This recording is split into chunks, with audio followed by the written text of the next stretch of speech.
and welcome to the Literature Café. Today I want to talk about a really special piece of German literary history, namely the Confessions of Felix Krull, Confidence Man by Thomas Mann. And the novel was published in 1954, so just shortly before his death. And it actually ended up being Thomas Mann's last novel. And even though he worked on it for nearly 50 years, he never fully completed it, so it remains a fragment. But I have to say, so this novel spoke to me in such a powerful way. It opened up so many new perspectives for me, so many new inner images that I really want to share with you. Because Felix Krull is a character who, even though he was created at the beginning of the 20th century, somehow feels like he's speaking directly to us today. And I mean, especially now when fake it till you make it has almost become like a kind of everyday mantra. Felix Krull is someone who truly understands how to present himself, how he comes across to others. And what the novel does really is blur the line between appearance and reality, and it does it in such an elegant way that at some point even you as a reader start to wonder whether there's actually still some kind of true inner self behind the mask, or whether the mask has already become the self. What's the story actually about? I think for most people who aren't from a German-speaking country, this work might still be unfamiliar, so I'll at least try to go into a bit more detail here than I usually would for other texts. So the novel begins with a retrospective narrative. Felix Krull, now around 40 years old, is writing his memoirs, and he speaks directly to us, or the readers. And early on in his life, through his family, he comes into contact with artists and other kinds of personalities, so all people who were more, or at least wanted to be more. And it's through them that he gets his first sense of what the big wide world might actually have to offer, if you know how to navigate it cleverly. And for Felix, that means one thing. From a very young age, he has this remarkable talent for role play. He absolutely loves dressing up, slipping into different characters, taking on new identities.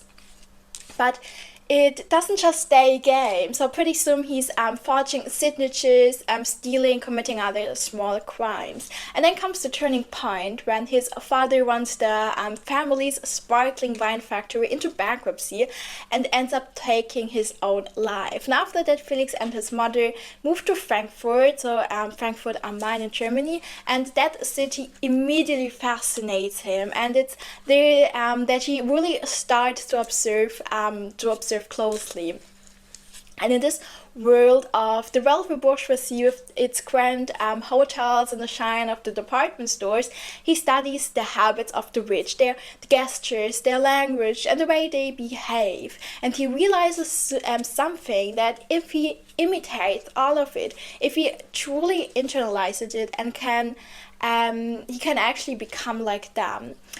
And then his next stop is Paris. So here he starts working as a lift boy in a luxury hotel. And for him, it's actually more than just a job. It's a launch pad. And because there he meets a young aristocrat, so Marquis de Venosta, who finds himself in a bit kind of a dilemma. So his family is forcing him to go on a world tour, but he'd really rather stay in Paris with his lover. And then in that moment, the Marquis sees that Felix might not be nobility, but he can act like it, and he can adopt the aristocrat manner and the whole persona. So they switch roles. Felix is to go on the world tour in his place, while the real Marquis stays in Paris. And there, Felix learns to mimic his handwriting, gains access to his bank account, and starts writing letters home to the Marquis's parents, describing in glowing detail how wonderful Lisbon is, how much he enjoys the world, how he's opening his senses, staying away from bad influences, and so on. And that's how the novel ends. Felix fully takes on this new identity. He really becomes an aristocrat, and he really is another person. Identity as a construct, I was always already in disguise. And when I read this book, it really flipped my whole understanding of identity on its head. Because if Shakespeare in As You Like It says that famous line, all the world's a stage and all the men and women merely players, then Thomas Mann's Felix Krull is basically the perfect embodiment of that idea. Whereas classic coming-of-age novels like Goethe's Wilhelm Meister, which Mann actually ironically references at times, tends to assume this essentialistic view of identity, where there's this inner authentic core of a person that gradually reveals itself through trials and crises. Thomas Mann with Felix Krull completely breaks away from that. Because Felix isn't searching for some true hidden self. He's constantly reinventing himself. He never even asked the question, who am I really? Instead, he asked, what role do I want to play? Because for Felix, identity isn't some buried essence you need to dig up. It's something you can create, something that only comes alive in the act of imagining, in playing and performing. And that insight really comes through when Felix says, thus I masquerade in both capacities, and the undisguised reality behind the two appearances, the real I, could not be identified because it actually did not exist. And what's being exposed here is the illusion. So the illusion that there is this authentic self hiding behind a mask. And Felix knows that there is no true self behind it all. The so-called I is already a mask. But instead of falling into despair over that or into any existential identity crisis, Felix actually finds a freedom in it, artistic freedom, the freedom of play, of imagination, and that's exactly where he draws the creative power from. And if we follow this logic, you realize you become the person you bring into being through narrative, through the stories you tell and the language you use.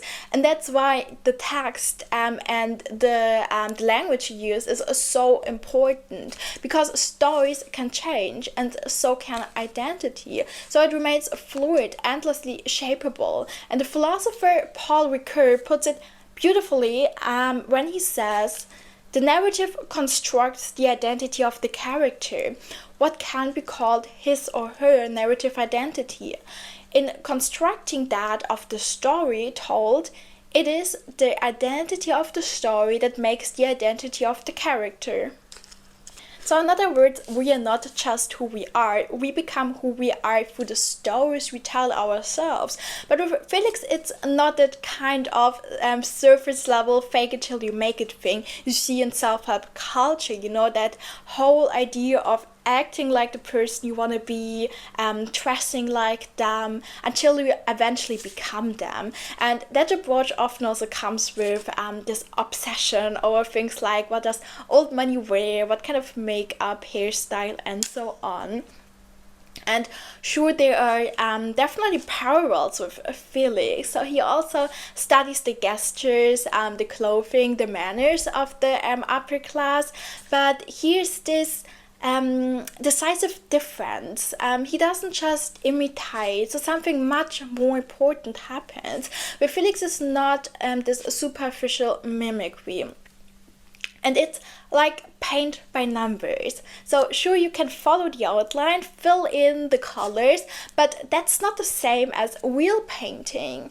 Just adopting outer traits and telling yourself, I'm the greatest, I can do anything, that might give you maybe a short-term boost, but deep down nothing changes. And that's exactly what's going on here. Because for something to actually work, it needs to be rooted in some kind of inner movement, like a gesture in the mind's eye. And he has to believe it seriously, like it fully, and he sees the world aesthetically, and it becomes a radically creative act to make something that doesn't yet exist feel real. And you see that when he says, I had improved upon nature, realized a dream, and only he who has succeeded in creating a compelling and effective reality out of nothing, out of sheer inward knowledge and contemplation, in short, out of nothing more than imagination and the daring exploitation of his own body. He alone understands the strange and dreamlike satisfaction with which I rested from my creative act. And yes, it's wide at the edge between truth and illusion, but it also shows that learning something new itself, becoming something new, is always kind of a paradox. For instance, when you are an actor, you want to play a role, you don't know how to do this, so the people don't just apply any theory and they play. You do it by not knowing how to do it, and while doing it, while imagining it, and while having this inner gesture, you are able to do it. You kind of find your way to it. And because you have to do something you are not yet capable of, you have to imagine it seriously first, and precisely through that act of imagination that you begin to grow into it. So it's really this transformation from inner world to outer world, and that's why in a way Felix is an artist. And honestly, that's why I find Felix so likable. He's not in it for social climbing, or at least not only for it. He actually turns down offers also from wealthy women who could have given him a comfortable, secure life, because the idea of a fixed identity, a settled life with a family, a steady job would kill off his imagination entirely. And I get it totally. I totally understand why Felix always seems to gravitate towards hotels and places in transition. So places where people are always coming and going, where it's easy to step into a new version of yourself. Because on a larger scale, I see in Felix this playful curiosity, this aesthetic way of perceiving the world is almost childlike creativity, and it's a kind of seeing that honestly I think we've lost. We've given ourselves over to counting, to measuring, optimizing, so everything has to function, be efficient, and that led us into a kind of rational instrumentalism. And that's all fine, sure, but somewhere along that way we lost ourselves as human being, and the path of being human is going inward. Chosen the natural order. And aside from the whole question of identity, the thing I personally found most fascinating about Felix is this unwavering belief, so right from the very beginning, that he's been chosen, that he was always meant for something greater, and that sense of destiny once like a thread for his entire life. And even as a child, he feels like fate favors him. And you can also see that in his name. So Felix, which is Latin, literally means the fortunate one or the lucky one. And right at the very start of the novel, he says, I could not conceal from myself that I was made of superior stuff, or as people say, of a finer clay, and I do not shrink from the charge of self-complacency in saying so. And what's interesting is that this certainty, this self-assurance never gets challenged or dialed back later in the story, not even after he fully steps into the role of the Marquis de Venastre. And here you can really see how Felix, as an artist, doesn't let himself be limited by conventional bourgeois moral categories. So he taps into this very Nietzschean idea that because of his talent, his creative force, those everyday rules just don't apply to him.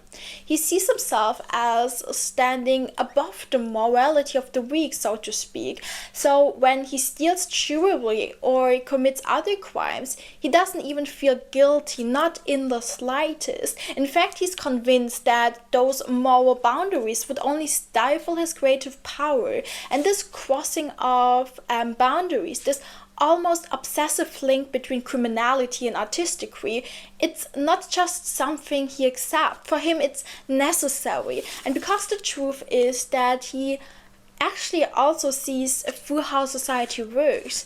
He's aware of the injustice in the system. And there's also this scene in a hotel dining room in Paris where he's watching the waiters and the guests, just taking it all in, and he suddenly becomes aware of how arbitrary it all is, how easily the roles could be reversed. And that moment really stood out to me when he says, it was the idea of interchangeability. With a change of clothes and makeup, the servitors might often just as well have been the masters. And many of those who lounged in the deep wicker chairs, smoking their cigarettes, might have played the waiter. It was a pure accident, that the reverse was the fact. An accident of wealth for an aristocracy of money is an accidental and interchangeable aristocracy. So Felix definitely sees the differences in society. He even understands them to a certain degree. But what's missing is the next step, like to actually questioning those differences or drawing any real conclusion from them. Instead, the moment he personally benefits from the system, he accepts it completely. And in fact, he places himself even above the poor. Like when he refers to the third-class passengers on the train as human scum, visibly disgusted by their ugliness. And also later, when he writes a letter to the Marquis de Venosta's parents, you can really see how deeply he believes in the so-called natural order. So the belief that everyone ends up exactly where they belong or they serve in society. And he knows he's beautiful. His beauty earns him this admiration from both man and woman, and in turn it gives him this effortless self-satisfaction. But what's striking is that it's not something he worked for. It's not the result of discipline and education or hard work. It's just something he was born with, so the beauty. And you might think like, okay, so what? He's just a narcissist. But that's exactly what I find so interesting, that this isn't just some one-off personality trait, because if you really look into elite studies or social research on the wealthy, you'll see that this belief in a natural order is still incredibly strong today. So talk to really rich people and you'll hear the same mindset again and again. So they say, I'm wealthy because I deserve it. I just belong to the top. I've always been gifted, entrepreneurial driven. Even as a toddler, I was taking the extra step. And you see this too when they have too much free time and start writing something like a self-help book or doing some interviews to share their secrets, and more often than not, it all comes down to the same core message. So basically what Napoleon Hill wrote in Think and Grow Rich, so that they only got rich because they truly wanted it. And anyone who didn't make it, well, they just didn't want it bad enough. And I read that book, and honestly, I thought it almost ironic how seriously some people who inherited millions believe in that logic. Like, yeah, sure, psychologically it kind of makes sense when you want to justify how you're in that position, and sure, these people have put in some work, but at some point they really come to believe that it was all just natural, because if they ever did realize that things could have gone totally differently, that it all might have been pure luck or timing, that could trigger a full blown existential crisis. They might not even know how and what's left of them without that story. And I think honestly that's where kind of a bit more irony, maybe a slightly looser, more self-aware view of your own position, could go a long way. And that were my thoughts on the novel. Thank you so much for listening, and I hope to see you next time here at the Literature Café.